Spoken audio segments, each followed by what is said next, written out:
And well, I agree with you that tech companies need to do a lot more to clean up what's on their platforms.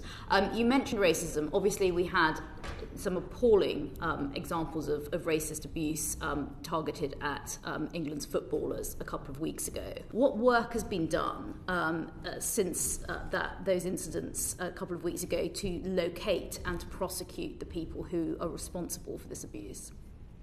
Yeah, well, first of all, I think it's absolutely important to say that no one, absolutely no one, should have to endure racism.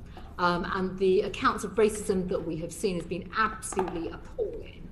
And I've spoken very strongly about racism as someone myself that has experienced it, but in particular in relation to our footballers that have had to endure racism.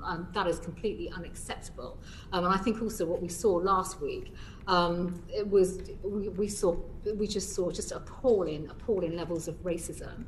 It is absolutely vital that we all come together in a determined way to stamp out this abuse and work across every aspect of government and policy. But you've asked specifically about what work has taken place in relation to the police have obviously been working to identify the perpetrators very publicly, actually. They've had public appeals around identifying perpetrators of abuse. And there's work that has taken place by the Home Office analysis team as well, that has also found that online, that found that a lot of the abuse that came, which was out there online, came from overseas. And that is online abuse. So there is much more work taking place on that. And that speaks to platform tech companies and the platforms that they have that is hosting this appalling abuse.